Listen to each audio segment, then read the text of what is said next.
All right. Good evening, everyone. Thank you so much for joining us tonight. I appreciate you tuning in, and I'm excited for this event. My name is Will Gazzardi. I'm state representative from the 39th District on the northwest side of Chicago. We're joined by an amazing panel, whom I'll introduce in just a minute, to talk tonight about policing and public safety. This is a conversation that is being had across our community and across the country right now, obviously. And this current iteration of this discussion was prompted in large part by the murders of George Floyd and by Breonna Taylor. But of course, it's part of a conversation that has been going on for years and in fact for decades. A conversation about the appropriate role of police in society, about police brutality and police murder and police violence, and about what it would look like to keep our communities safe. I think if there's one lesson that we all ought to have heard very loudly and clearly from the conversations of the past several weeks, it's that uh, there are many communities in our city and in our country for whom police are not a force of safety, who don't feel safer when police are around, who feel less safe, and rightly so. So I think we as policymakers and as members of a community have there's an onus put upon us to rise to this moment, to rethink the way we've approached the question of public safety in a real earnest way, to think about what would it take to keep the public safe, and to think about that in a radical way, in a way that is a fundamental departure from the way we've been doing it. Because as we're hearing, as we're seeing, as we're experiencing, the way we've been doing it simply isn't working. And I just want to, the purpose of tonight is to hear from our panelists, who are wonderful, phenomenal, engaged leaders in this issue and who are working in this space every day. Um, I want to take a couple of minutes to share with you all sort of how I approach this issue and how I've been thinking about it over the last weeks and months in particular. Um, and then we'll introduce the panelists and give them a moment to introduce themselves and go into a few questions for them. We'll also throughout the evening be posing some poll questions on Facebook. So for those of you who are watching live, you'll be able to respond to those poll questions as they come up. Some of them will be open-ended questions where you'll be able to share your thoughts with us. Some of them will be sort of multiple choice type questions where we'll be able to get some real data about how you guys feel about these questions. So very briefly, some thoughts from me about this before we turn to our panel. So I think that the crisis that we're in, it's very important to start by saying, I think that this crisis is not about individual bad actors within police departments or law enforcement communities. I think the crisis that we're experiencing is about a system of justice and public safety that really doesn't deliver either of those things to our communities. And it's situated in a broader context, right? In the context of really 50 years of divestment from social services and community-based institutions that might have intervened instead of police, right? Mental health beds, homeless shelters, the kinds of services that people in community need, drug treatment, right?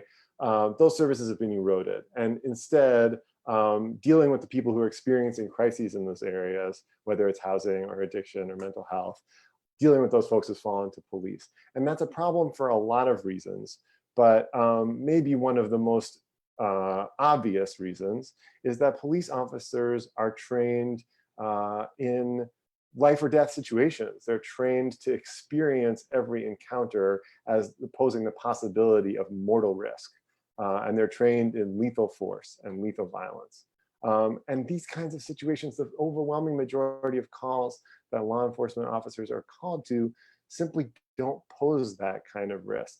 And when somebody with a gun and a vest and that kind of training and mentality shows up to those situations, the results can be often fatal. And it's because of a mismatch between the skills of the person who's showing up and the needs of the person who's being responded to.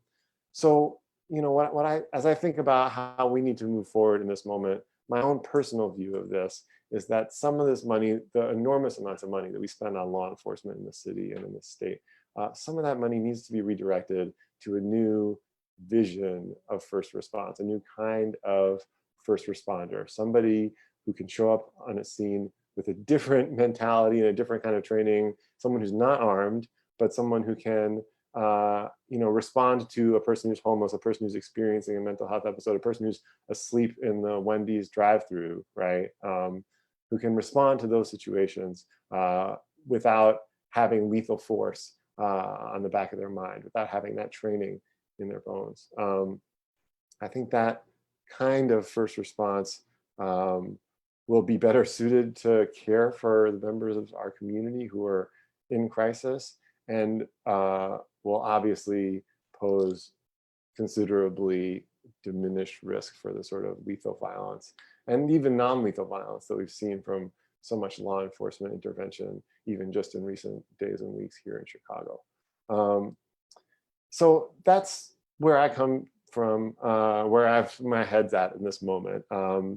Those ideas have been informed by many of the people who we're about to hear from, and certainly many of the people who we're about to hear from are working in this space and thinking in radical and exciting and dramatic ways about how to revisit our understanding of public safety. So I'll introduce briefly our four panelists this evening.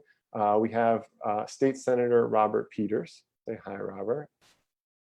I think if you say something, then your face will become big on the screen for 1 second, which would be a nice little intro. Hi. Perfect. That's Senator Peters. We have Alderman Matt Martin from the 47th Ward. Hey, everybody. We have Dr. Amy Watson from the UIC Jane Addams School of Social Work.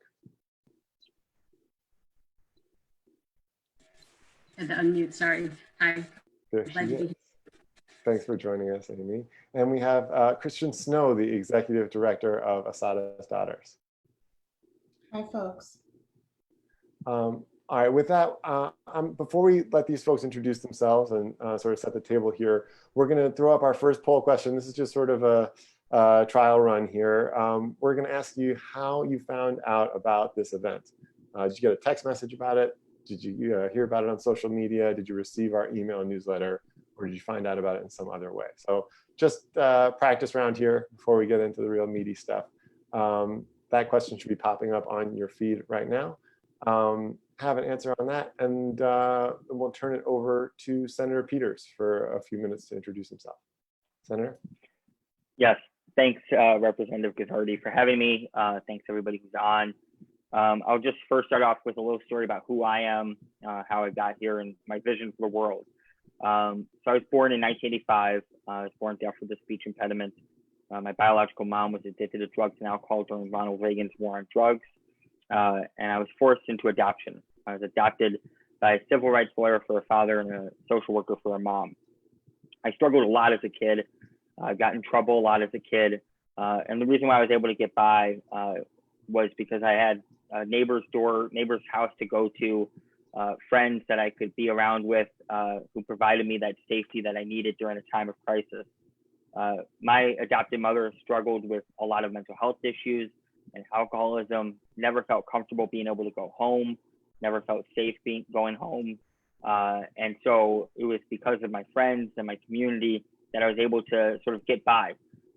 It wasn't some bootstraps or whatever we're constantly told. It really was about people. But what we've seen over the last 30 to 40 years is more and more disinvestment in our communities, more and more disinvestment in people, more pushing down on people. And so what drives me when I think about where we're at here in Chicago and Illinois is the fact that we need to reimagine safety and justice. We need to reimagine what it means to have community. My district, the 13th district, stretches from the Gold Coast all the way down to the Indiana border along the Chicago lakefront. And when I think about, Chicago, and I think about the violence that we've seen, especially last night, I think about the fact that for 40 years, we've seen tough on crime policies and it ain't working. We keep turning to the same press conference every year and it's not working. It is time for us to move away from that.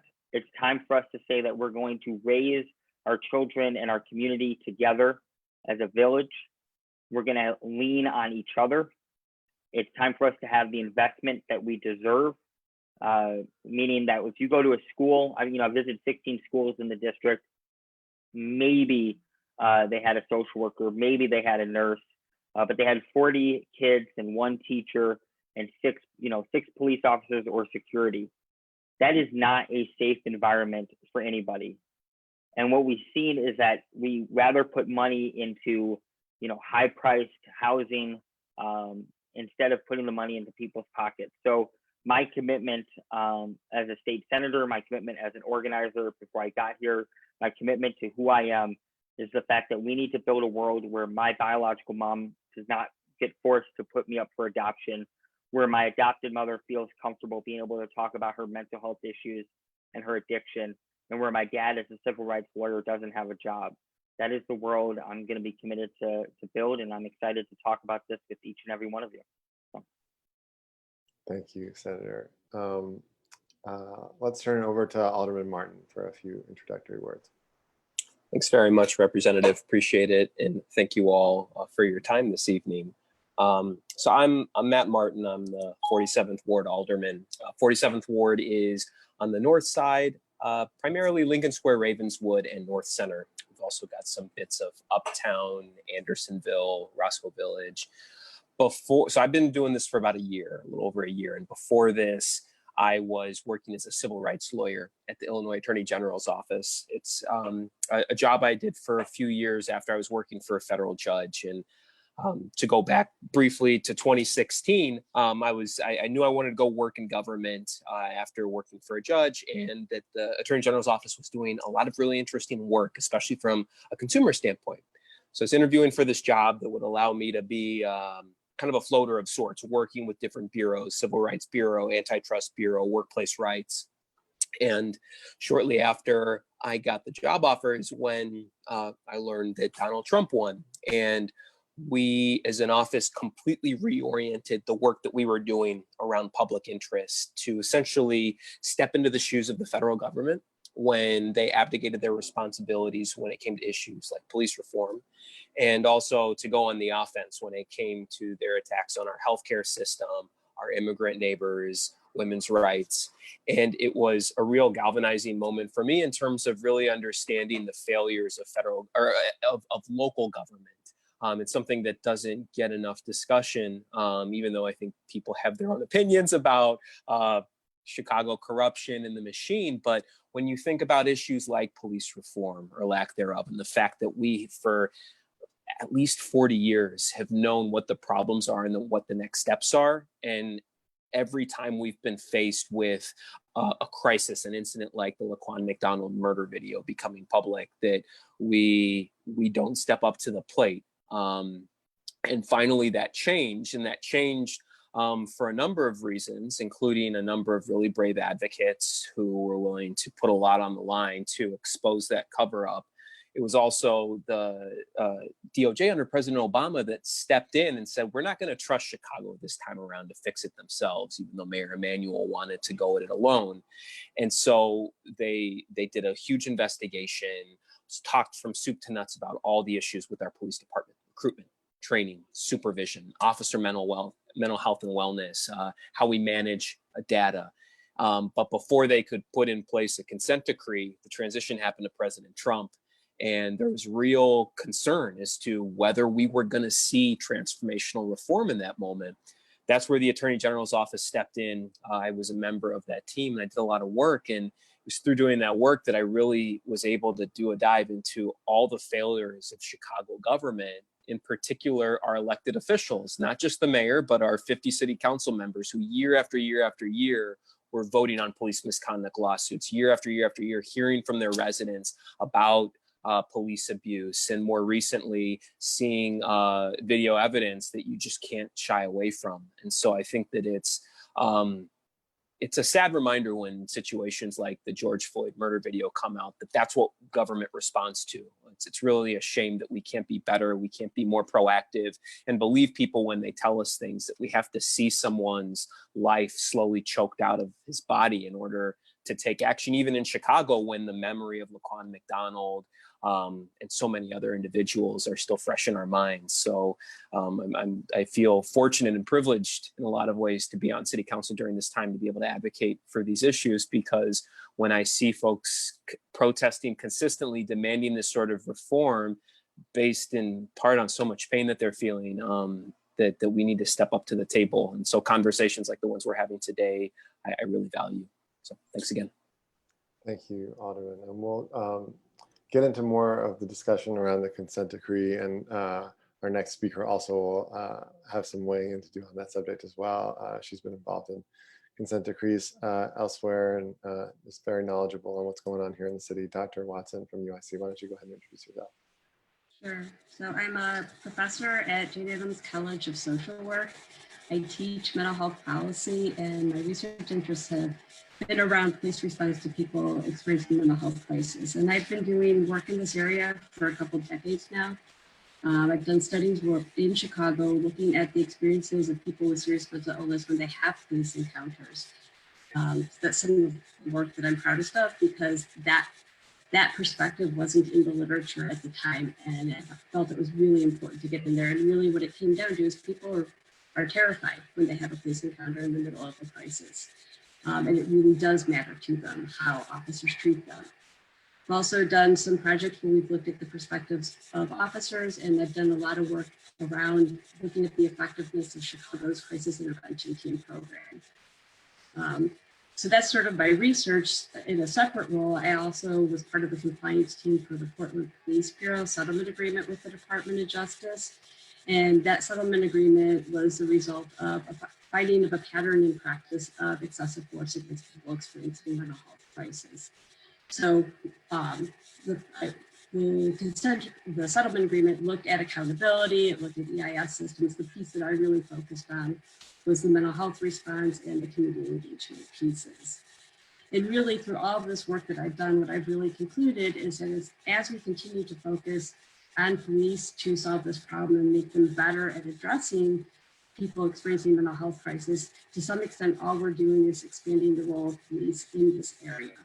And that really introduces harm disproportionately in communities of color, as opposed to actually looking at how we could better respond to these things. We really need to look at the mental health side of finding these alternative responses, certainly holding police accountable when they are involved and making sure that they're prepared, but really looking at what the roles of these other systems that really should be addressing people's mental health issues and other social vulnerabilities.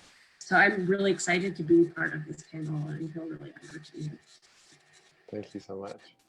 We're excited to have you. And also very excited to have our next speaker, Christian Snow, who's the executive director of Assata's Daughters. And there may be some folks who are watching this who aren't familiar with Assata's Daughters. I'm hoping you'll give a little introduction to the work that you all do, but it's one of the most amazing, radical, badass organizations in this whole city. I'm so glad that we got you here on the call. So why don't you go ahead and introduce yourself, Christian?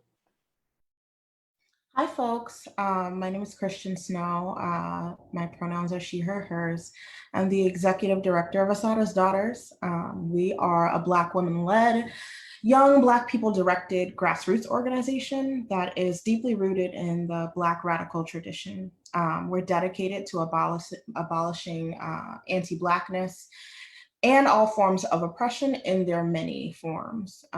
We are an organization that organizes young Black people in Chicago using a Black queer feminist lens by providing them with political education, organizing training, revolutionary support, and leadership development. And we do all this so that we can deepen, escalate, and sustain the movement for Black liberation. At our core, we are abolitionists. Abolitionists are political activists who share the goal of eliminating what we call a security culture of divesting from imprisonment, policing, and surveillance, and creating alternatives to a culture of punishment and imprisonment. This calls for what a lot of folks see as a reordering of society and eliminating our cultural dependency on security, criminality, and punishment. We challenge us to think about and change the way we think about who's free and who's not free, what's safety, and what role community has to play in it. I'm gonna keep my introduction pretty short, but in this moment, in particular, we are pushing and elevating the call that folks are making to eliminate, abolish policing in its totality. And right now, that call is manifesting itself as a call to defund the police. But a lot of the reasons that the primary reason where we have this call is because of the violence that a lot of folks, but particularly Black folks, face when confronted with policing, and a belief that we have as abolitionists that you can't reform the violence inherent in policing. We challenge folks to think about their understanding of what police actually do.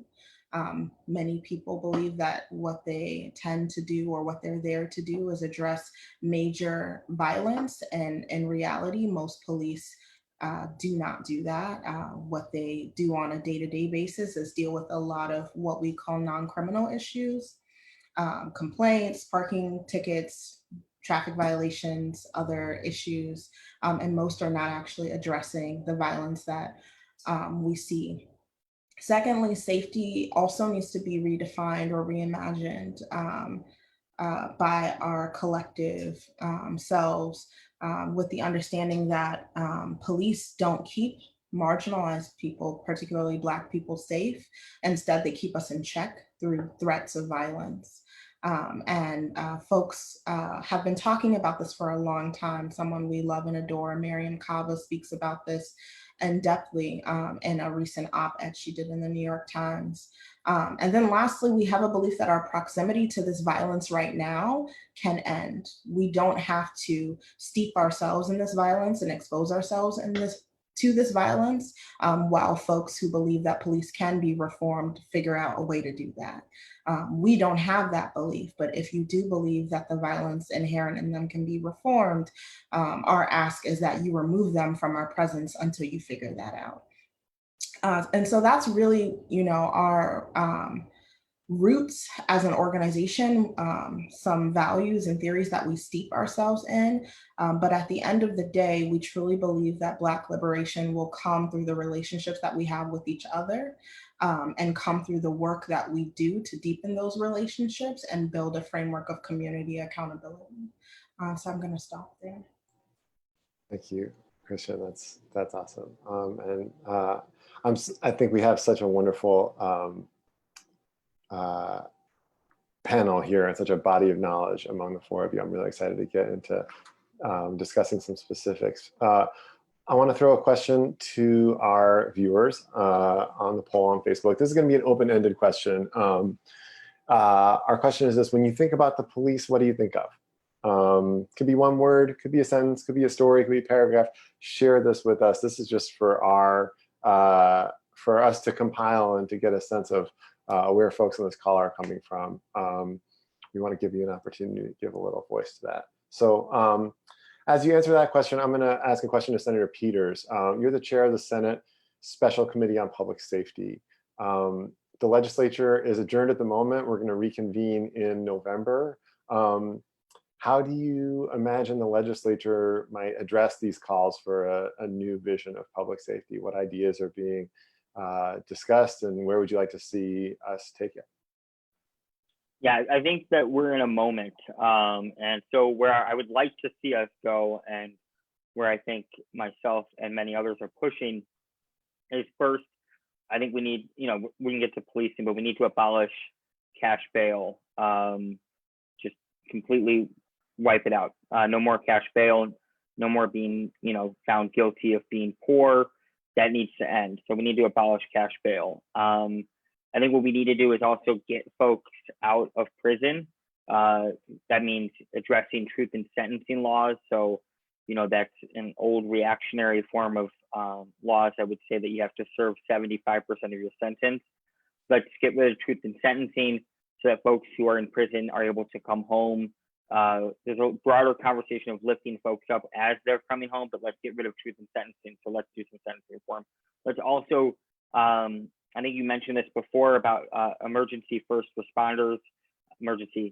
mental health first responders. So let's get rid of a police interaction when it comes to mental and behavioral health. So that's an opportunity at the state level for us to pass what's called the Assata Act. And then there's some things I hope we can get to, and I think this is going to be quite a fight. There's felony murder, which is an example in which, let's say it's us, all of us were together hanging out, someone was committing a felony, one of us were to get shot and murdered, and then the state decides to prosecute us for murder, even though we didn't commit the act of murder. Felony murder is an absolutely atrocious way to stack on charges, particularly to young Black defendants who are on a public defender. So let's get rid of felony murder so that we can make sure, and then let's actually update. So let's give people an opportunity to come home who are locked up.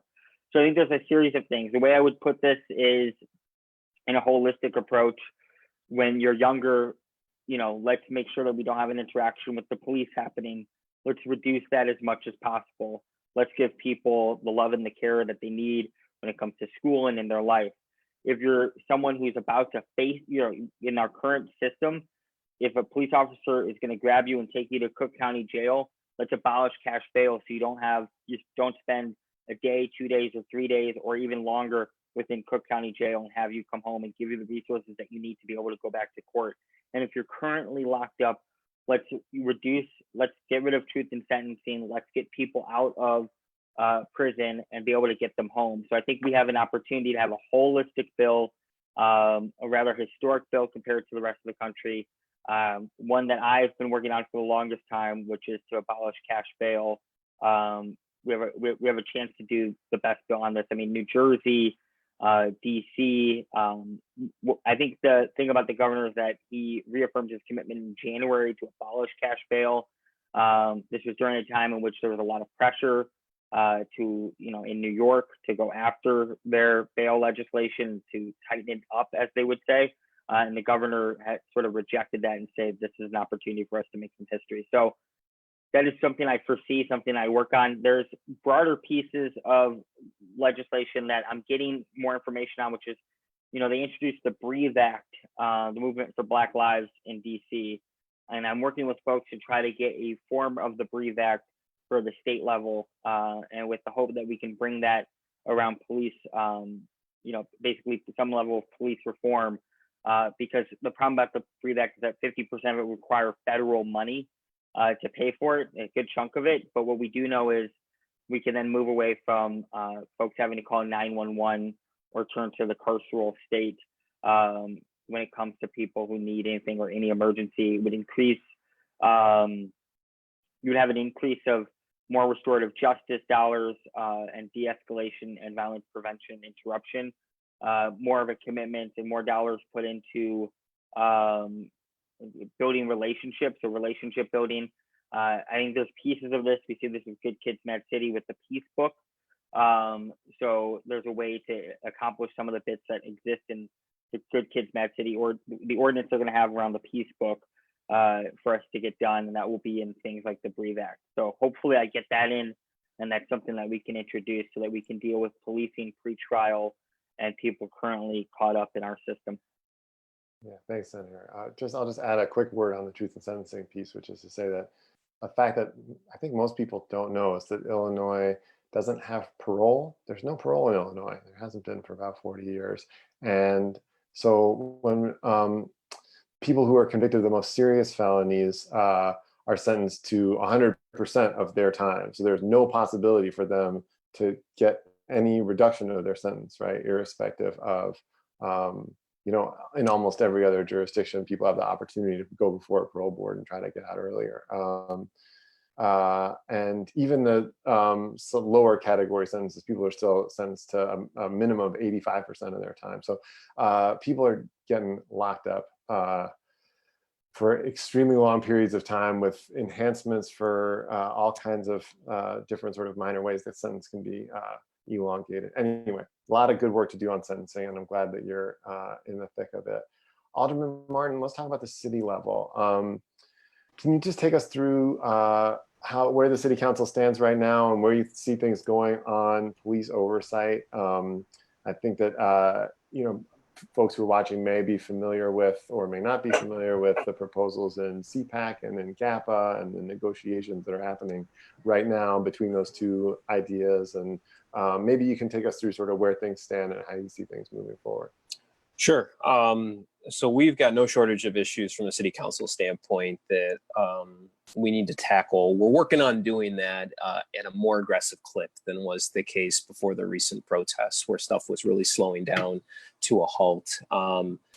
Briefly, I mentioned the consent decree. That's a 225-page document. It's a contract that talks about the requirements and the timelines within which they need to occur around pretty much every area that touches the police department, because you won't find much more of a scathing indictment of a government department than what the DOJ put out with regard to CPD and some other related entities at the beginning of 2017. So I'm really focused on the accountability provisions, because as critical as it is to have appropriate training and supervision and tracking data, having good policies in place, if we're not holding folks accountable when misconduct occurs, and it can be obviously the most serious things, shootings and other violent incidents that you hear about, but even more minor things where, to be honest, we might not even want to discipline officers per se, but just say, hey, I watched a body cam of an interaction that you had with a resident. Not sure that it went as well as it could have for these reasons, so that you have, I think, that sort of hands-on approach to talking with individuals. And we've really lost that. I mean, part of what the consent decree and the DOJ report before that talked about were folks who we were entrusting to train individuals, or telling folks, oh yeah, those requirements, those rules, toss them out, because that's not how you do real policing. Hey, Isaac, good to see you. My son just came in and said, hey. So the consent decree is huge. And the final thing I say about that, we haven't complied with 70% of the timeline requirements to date. And we're a year in, and it envisions us being in it for 5 years. It's going to be a lot longer than that, unfortunately, but we're really behind on working on that. So I introduced an ordinance that would mandate that we have hearings in response to consent decree compliance reports, which happen about twice a year. So our first one's going to be coming up next week. I'm excited to have that conversation with my colleagues, because we really need to push the administration, push CPD to do a better job of adopting that. Second thing, the CBAs that talk about the sort of accountability provisions that are particularly serious, especially when someone has been accused of misconduct, how we investigate those complaints, especially if they're anonymous complaints, or you don't have an affidavit, like a sworn affidavit where you say, I'm so-and-so, I'm declaring under penalty of perjury that this happened. Those provisions in the current versions of the CBAs were ways in which police officers were able to shield themselves. The union was able to shield officers against having the sort of accountability measures really adopted in robust ways. So we approved today, actually, a new CBA for the supervisors, your sergeants, your captains, your lieutenants. It's a step in the right direction. It doesn't deal with all the issues. Collective bargaining agreements with the FOP and the supervisors, you're never going to get everything you need right away. It's an iterative process, but we're moving in the right direction there. Two final things. The budget, I won't belabor too much, because we're going to be talking about that for a number of months now. But that's something where, as a number of folks have already talked about, we ask the police to do way too much. And the sort of instability that we demand that they respond to is completely outside of their areas of expertise too often, such that we have really problematic incidents. We end up criminalizing a lot of conduct where it's just, I'm struggling with housing, I'm struggling with food, I'm struggling with employment, I'm struggling with mental health. And so part of what we're working as an office to do around the budget is to really go through all the different coding that you see with 911 and figure out what are officers actually responding to. Let's talk about that, small sliver of alleged violent incidents and say, okay, we're going to put that to the side. It's a very small percentage, and talk about the vast majority of things, whether it's traffic or other things that Christian mentioned, that we should take out of the police department's jurisdiction so that they're not having the opportunity to stop someone with a busted taillight, and it results in a really problematic and sometimes violent encounter. Finally, civilian oversight, as you mentioned, Will. We've got two ordinances. We've got CPAC and we've got GAPA, alphabet soup of sorts. They do a lot of the same things, which is a new oversight board that gets to direct what's happening with regard to CPD, COPA, which investigates police misconduct, and the police board, which is kind of an adjudicative body that decides what sort of suspensions or terminations should happen in really problematic incidents. So both proposals, they say, hey, this entity, this oversight board should have final say over policy making. They should be able to have a dedicated budget so that they don't, just on a whim, city council can't come in and say, oh, we don't like the good work that you're doing, so we're going to defund you. That community outreach be a real core part of the day-to-day responsibilities of that entity, as well as an election component. There are some differences, and they're notable differences, and a lot of it comes down to what folks think is the role of city council, what you can do via ordinance, and what maybe instead needs to happen via referendum, depending on how you interpret different state laws. So that's why you see something like CPAC, where they say, we want to directly elect those individuals to make those decisions as an oversight board. We want to have that entity have the exclusive say over who is going to be the superintendent, for example. We don't want to talk with the mayor. We don't want to talk with the city council in terms of formal engagements. We want to make this decision unilaterally, which you get because we've had mayoral control, we've had city council involvement for decades, and it hasn't really worked out, right? These are structural issues where it doesn't matter how good or bad someone is in elected office, there's still these structural forces that folks will often be affected by.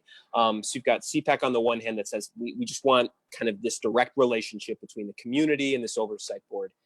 GAPA is a little bit different because they say, well, look, we want to situate that board high, so it's got priority, it's got final say, but we're still going to involve the mayor and the superintendent when it comes to who's going to be on the board, who's going to be the superintendent, firing them as well. And so I think as much as there might be some differences from a policy standpoint, a lot of it's based on law. And so one of the things that city council is working on doing right now in advance of hopefully passing a strong ordinance in September, bringing both groups to the table, figuring out where those differences are, whether they're policy differences or legal differences, and figuring out what the path forward is. Because at the end of the day, we need to pass something. We need to pass the most aggressive version possible. It's what good policy looks like, and it's absolutely what folks are demanding when they're protesting, whether it's in public or reaching out to our offices. We need to affirm the what they're saying, where they're coming from, why they feel so compelled to speak out,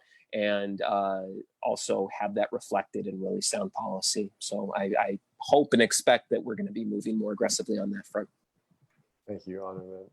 You mentioned all the different types of calls that that 911 gets and how few of them are for violent incidents. I was just thinking the other day, like, I wonder what percentage of 911 calls are just noise complaints. Like, if you just looked at that, I bet that's, I don't know, 10% of the calls they get, 5% of the calls they get.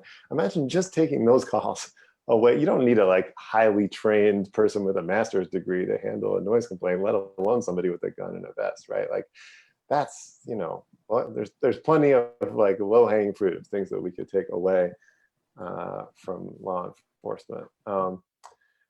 Let's jump over for a quick poll question. Time is flying here. This goes by fast.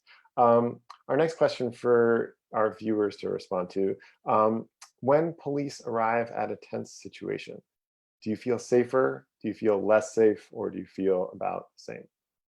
So that'll be up on the screen. I will ask a question of Dr. Watson while you guys answer that question. So tell us about your research, which is in response to mental illness and people in mental health crises. what has elsewhere in the country, here in Chicago, what has worked well? What hasn't worked well? What do you see as some sort of innovative ideas that we might consider in the area of mental health response? So we've seen a lot of communities across the country work to develop some alternatives. And one of the most popular ones that we're seeing implemented, and it was also mentioned in the president's executive order, was the co-responder model, which really isn't an alternative model because what it is it's a clinician that rides with an officer and provides response to a mental health call. And there's some research on this model that suggests that it can reduce unwanted emergency department runs and better connect people to services. But when you ask people with mental illness what they prefer, they say they like having the clinician there. They'd really prefer not to have the officer. And we also have mobile crisis teams, which are comprised of clinicians that just go out and respond to mental health calls. They've been around for a long time.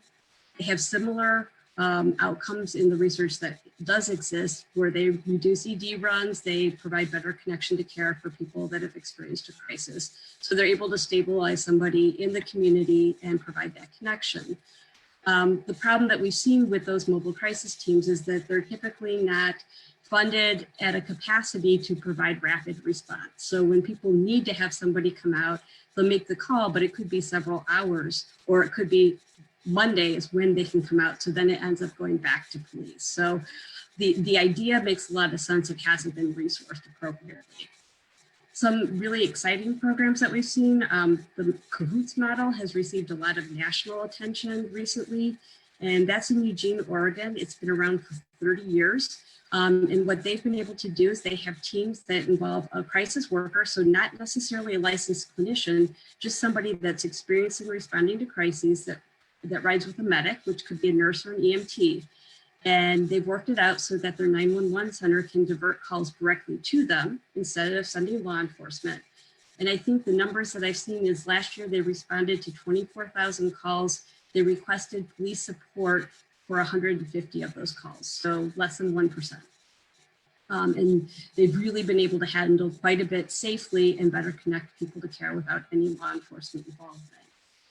Other programs that we've seen that have some type of mobile crisis thing include peer providers on the mobile crisis team. So you have people with lived experience, and the research that exists, there's not a ton, but it suggests that they're better able to engage people and really help support that person and kind of get them stabilized in place. So we're seeing some promising things emerge, and what seems to be really helpful is when people can either access those services directly through a crisis line, or if they call 911, that 911 center can triage it and direct it in the right direction.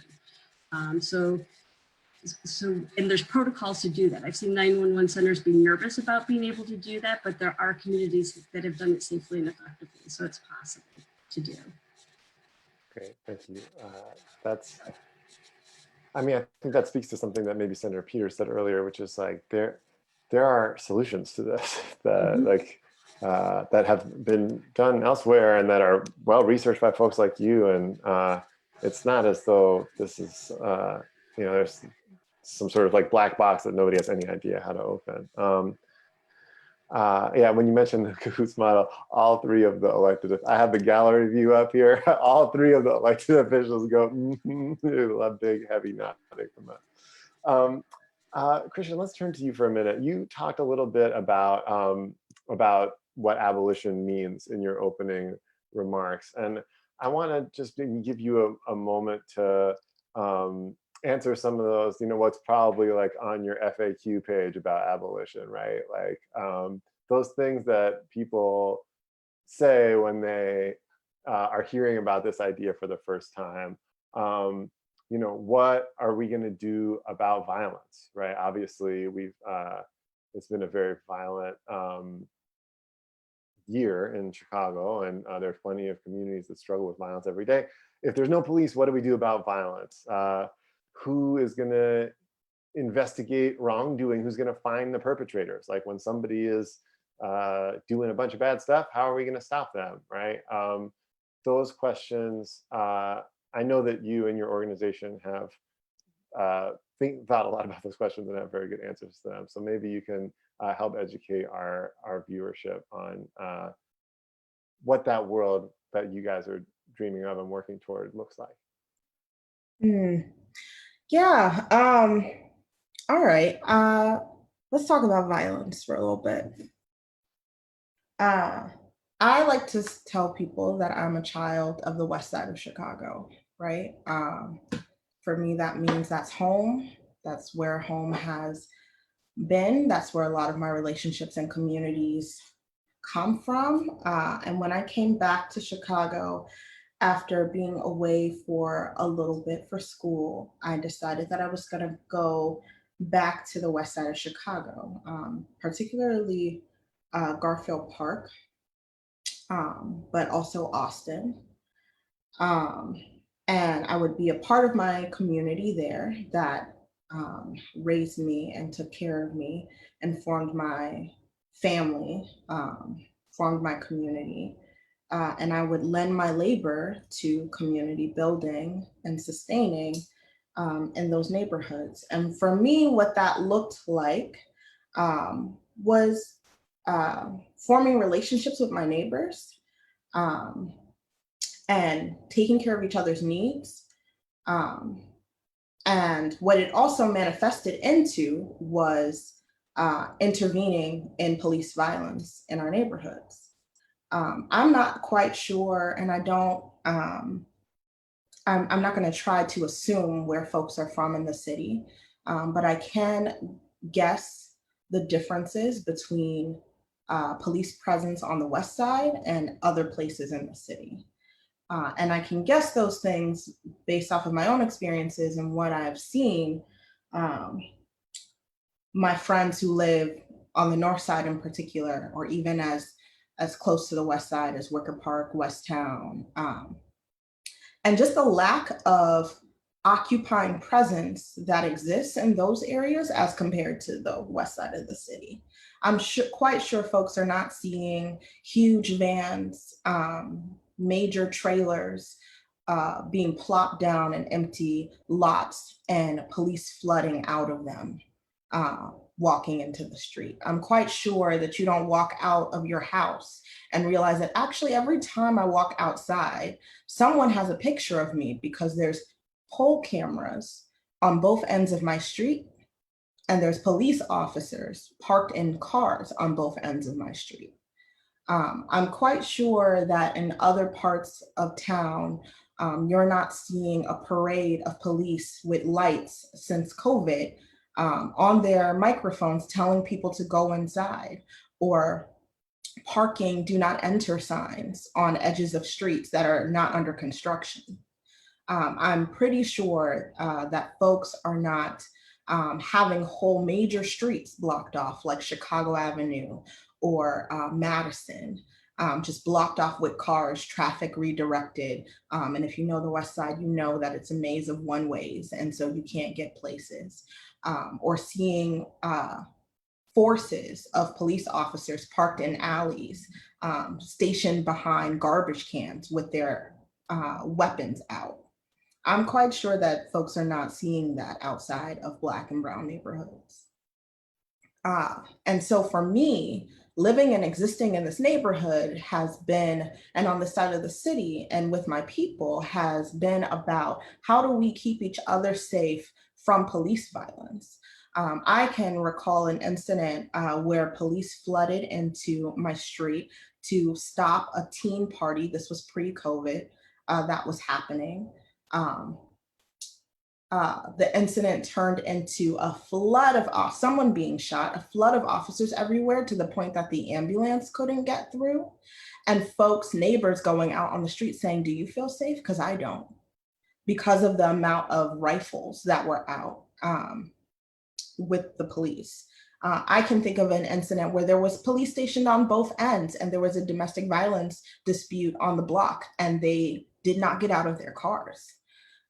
When we think about violence and it occurring, we also need to include police violence. And so Assata Daughters, we say that our current system is failing for many reasons. And there are beautiful theorists who have talked about this for a long time and are continuing to talk about it in the moment. But we say that our current system facilitates and perpetuates violence under the guise of addressing violence, that it doesn't address the root causes of violence and instead allows the state to foster the conditions for violence because it creates and maintains systems of oppression that leave people, our people, without their needs met and ask them to suffer or die quietly, and then punishes them when they don't do that.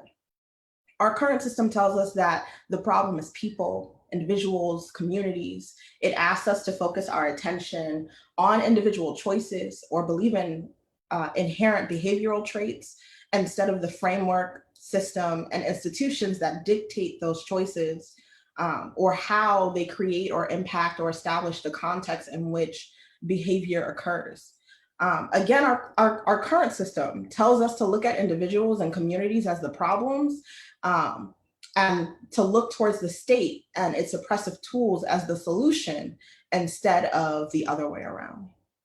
And the current system tells us to define violence as interpersonal, as individual, and primarily physical, because it obscures the violence that the state perpetuates on us all and convinces some of us to accept the state's violence as the solution to the communal violence that the state set in motion to begin with. So at AD, we seek to contribute to efforts that are being made around the country of correcting this framework and exposing it. We fight for an abolitionist future. And what that means for us is that it's a future where folks, and particularly oppressed folks, have the resources that they need to actually be safe and secure in their communities, and to not just have the window dressings that try to convince us that we're safe and secure while actually facilitating and perpetuating violence against us. We fight for a future where we do not treat people as disposable and where criminalization and punishment aren't tools in our toolbox for resolving conflict or addressing harm or facilitating safety. In our abolitionist future, we as a community decide to take accountability for the community we create. And in Assata's, we attempt to think deeply about, implement, and promote a community accountability as critically laid out by so many theorists, but I'm thinking about Insight in particular, where community accountability tells us to come together to create and affirm values and practices that resist violence, abuse, divest from oppression, and instead encourages us to think about safety and support and accountability. That asks us to provide safety and support to community members who are violently targeted in ways that respect their self-determination and not what the state wants. That asks us to develop sustainable strategies to address community members' abusive behaviors and create a process for them to account for their actions and transform their behaviors. And importantly, commit to an ongoing development of all people in the community and the community itself to transform political conditions that reinforce oppression and violence. And we do this not to escape personal responsibility or accountability, but rather as a way to promote taking accountability as a practice that we all individually, communally, and as a society invest in. And instead of asking how we punish, how we take revenge, how we seek vengeance, how do we remove this problem from our view, we ask what happened? How did this happen? What does the person who was harmed need? How can we facilitate the person who harmed understanding what they did and taking accountability for their actions and ways for them to make repair? And what role did we as a community have to play? How can we ensure that the harm doesn't occur again as a community? And what needs are not being met and how can we meet them to make that happen? And how do we facilitate us all growing from this? Again, we really appreciate and see the efforts of folks who are calling for things like CPAC, like accountability of the police, like transparency. But at the end of the day, for us, it is about how do we save our people from the violence that we're under? How do we remove that violence from our spaces and from our neighborhoods? How do we promote a space where we take care of each other instead of throwing each other away? And how do we remember that we are existing and operating in a framework and in a context that dictate a lot of our choices, especially when we don't have what we need? And we try and facilitate a process of undoing that and creating a space for us to get what we need and create the community where we hold ourselves accountable to each other. That's phenomenal. Thank you for sharing all that, Christian.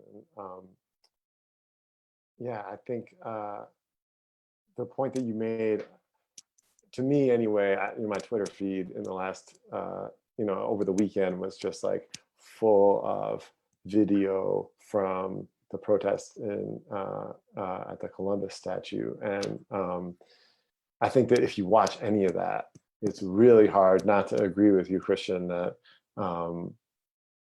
in that instance, as in so many instances, the police, rather than being an entity protecting people from violence, were an entity inflicting violence. And I think the question of like, did some protesters throw fireworks or throw bottles at them or whatever, is totally immaterial to the fact that the police, as the implement of the state, just exercised sort of staggering violence against people who were doing nothing but standing around. So I think that point is very well put and worth paying attention to. We're going to go a little bit over tonight.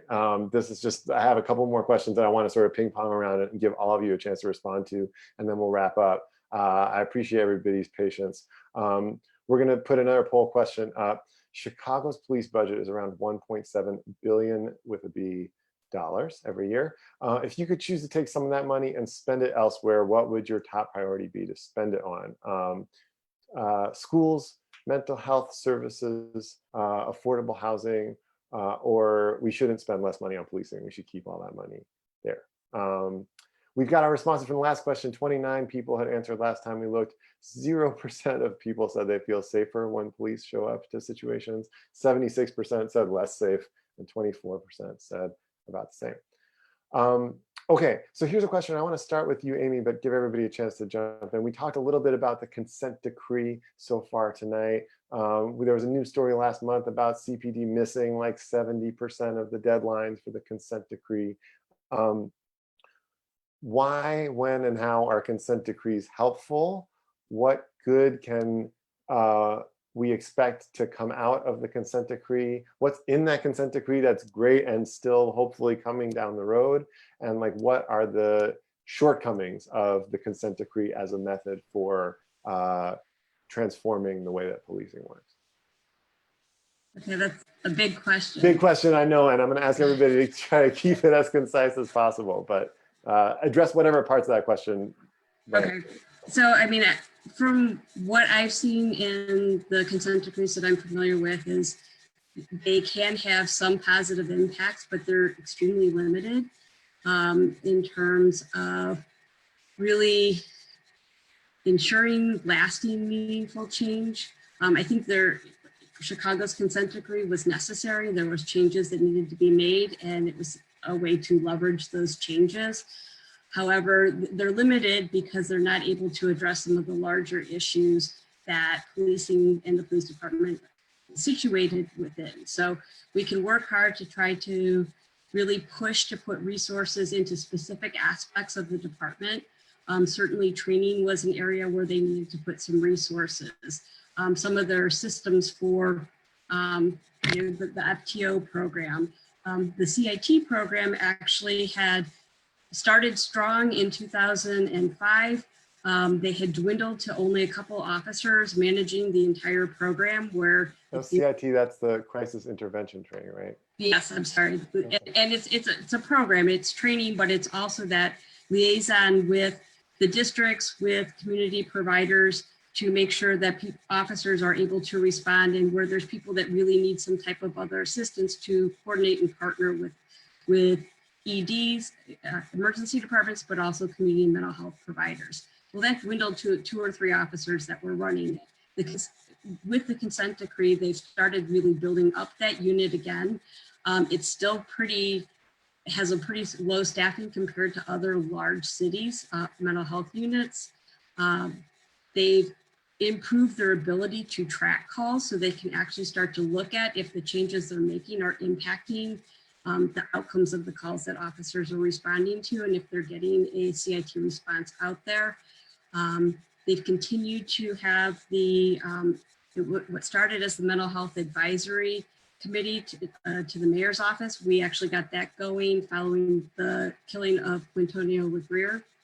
It was a meeting with the mayor's office that we've been asking for years. We finally got it and started being able to have conversations there that sort of morphed into now the Crisis Intervention Advisory Committee. One of the key things for that group is to make sure that community voices are not drowned out by professional voices and professional agendas that come to that. Because again, I think whatever we're going to try to build, we need to make sure we go back to communities that are most impacted and make sure that they can really direct what's going to happen. Otherwise, it's a bunch of professionals sort of dropping something into communities, and it doesn't usually work very well or meet community needs. Yeah. Oh, that's something else.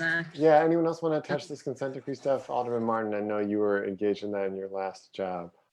Yeah, I helped write it actually. Good portions of it, especially around accountability. I think that some of the things that it can do really well when implemented appropriately are changing policies quite quickly, and that's good. Like the use of force policy, foot pursuit policies. Like anytime you see a video where an officer is engaged in misconduct, and you kind of work backwards from that. How did that happen? Where did the accountability system leading up to that break down?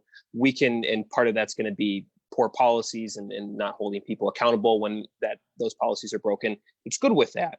It could be good, as Amy had mentioned, in terms of like discrete areas in terms of crisis intervention. That's going to go up. Officer mental health and wellness. Like we need like a hard and fast improvement in terms of the number of personnel hours also for training, going from when we're talking about annual in-service training to annual training that folks get when they come out of the academy, bumping those hours up. But it's the stuff in between. It's the delicate nuance stuff when it comes to, well, what sort of interactions will a junior officer have with a senior officer? What sort of interactions does an officer have with a person, with a resident in the field?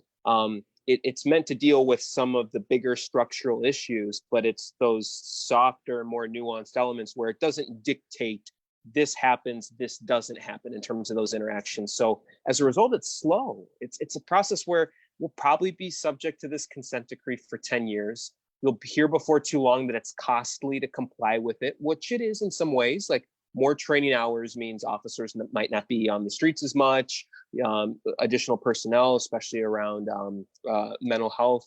But I think that we need to make sure that we realize there's so many things outside of that. We've talked about the budget a lot, which is you can really aggressively reform the police department while also making sure that we're only asking officers to do a small segment of things and not having to like have an encyclopedic knowledge of all the different criminal laws that are on the book, so that someone's like, oh, well, this happening, this happening, this happening. No, like let's really narrow the focus to the core set of areas that we want folks to focus on in the short term. It's things like that the consent decree, unfortunately, isn't able to do. But that's where elected officials like us, working with community advocates and experts, really come into play. Right. Let me ask one more question here, and then I'll give everybody a minute to wrap up. And I want to start this question with you, Christian. And it's a question about young people. This young people, as we know, are so often throughout history the drivers of big social change, but this movement in this moment really seems especially to be led by youth. Why is youth leadership so important in this moment? Why are young people so fired up about this? And I want to start with you because Assata's Daughters is very intentional about working with young people. I read about your Kerala program that starts with children as young as 6 years old. So, you know, why does your organization place young people at the center of these discussions, and why do you think young people are out in front right now? Young people. I don't think this moment is special, to be honest, about youth leadership. I think and the means that they're taking to um, bring attention to issues and actuate change. Young people have been at the heart of intergenerational movements since we knew what the term teenager meant, since we first conceptualized it.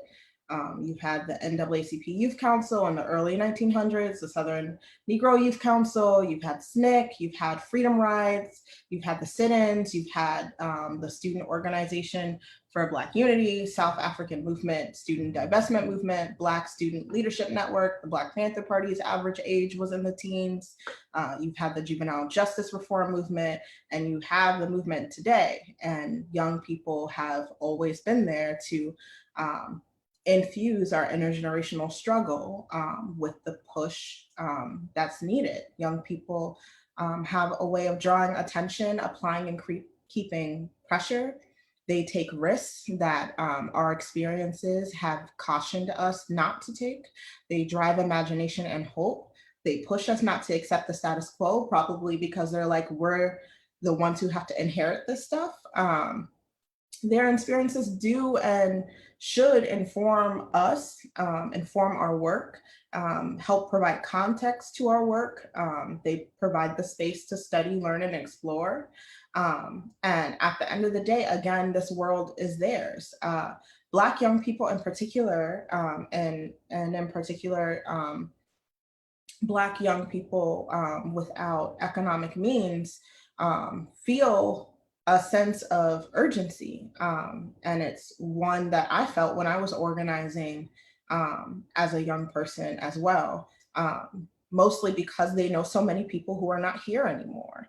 Uh, Folks in their lives have died. People around them are dying. And whether that's from violence from all different types of fronts, physical violence from all different types of fronts, or is it it's from folks not being able to afford food or have food or afford shelter or have shelter or provide for safety.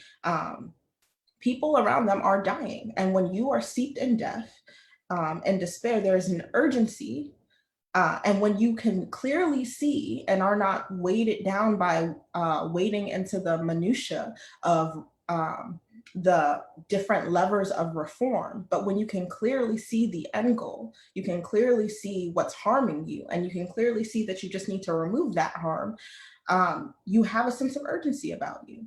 And that urgency that they have and their vision for how we can move forward is beautiful and powerful, and why we center them in their work and why they should be centered. But this is not a new situation. We are just starting to pay attention. Yeah, that's totally right. Other folks, Senator Peters, I know that you shared on Twitter the other day that Miracle Boyd, who was assaulted by cops at the protest the other day, had just gotten an internship in your office. I know you've been really intentional about engaging young people, and especially the young people who are out there leading this movement. And Alderman Martin, I know you're running an academy for young people this summer.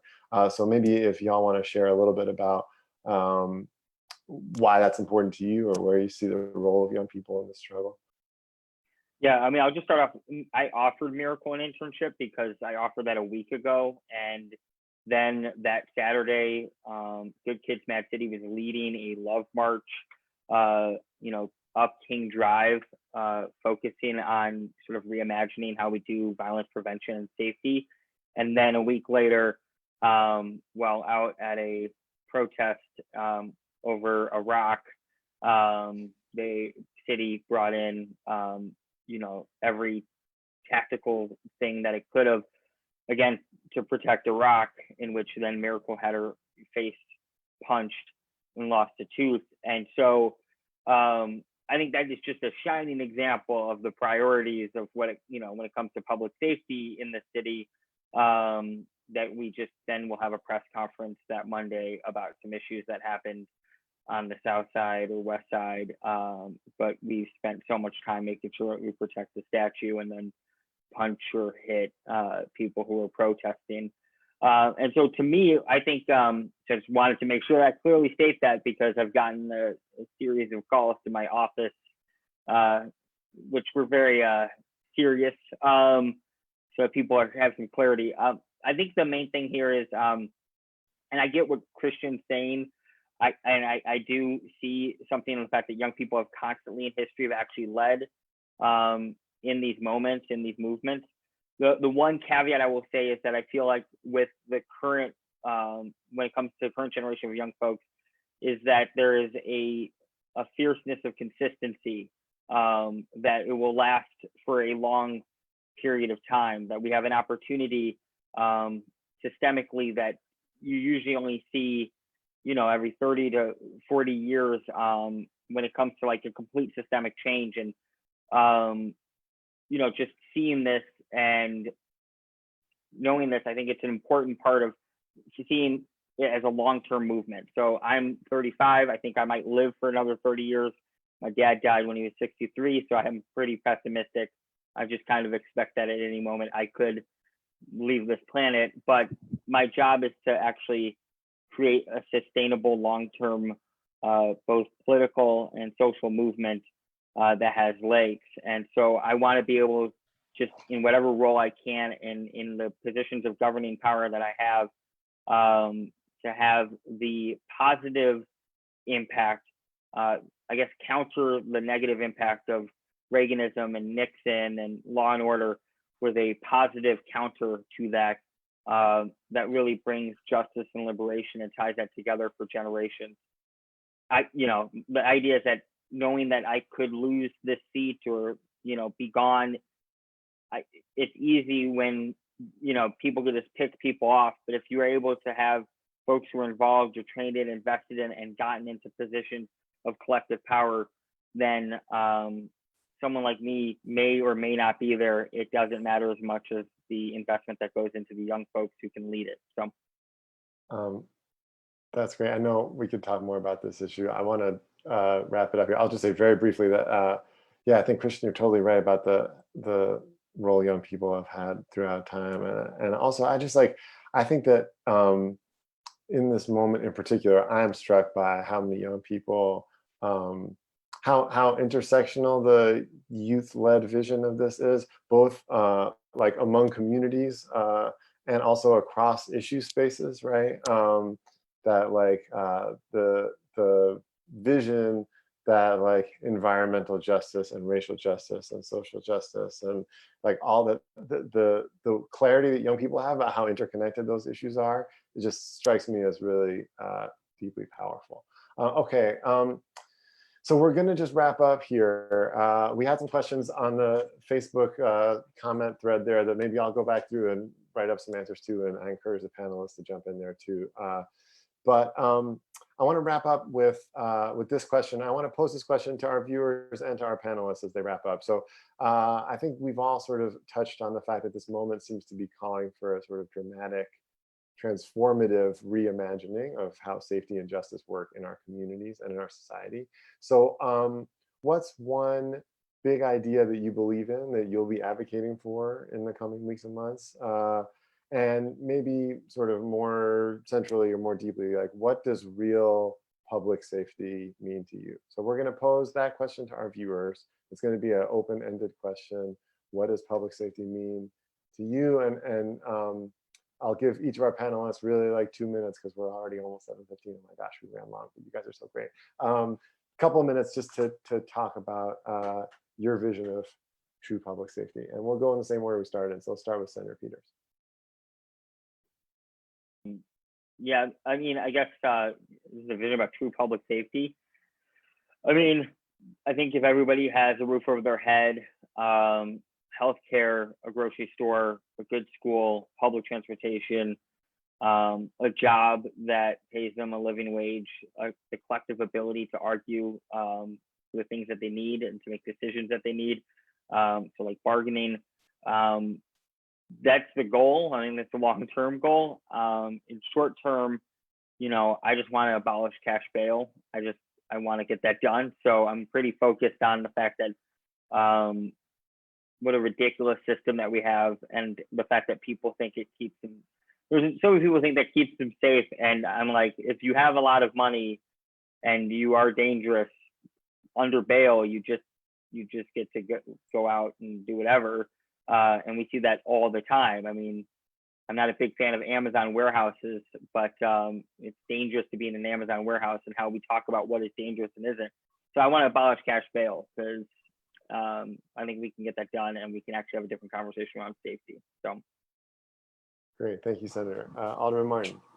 Yeah, my one thing is that with our budget decisions coming up, I think that it's really important that we not nibble around the edges when it comes to budgetary changes. It's not just about reducing overtime, for example. We have to be more transformative when we think about the constituent parts of our public safety budgets. And so when I think about specifically what our CPD budget looks like, what we've been hearing from a lot of folks is it's such a bloated budget, and we can use those resources much more effectively to do the things that we're asking police officers to do. And so I mean, this isn't going to be a glamorous answer, but to really put pen to paper in terms of outlining specific like line item recommendations in terms of how the budget needs to change based on the dialogue that we're having with the community. It's something like cahoots. I really want to amplify that, as you had mentioned, Professor Watson.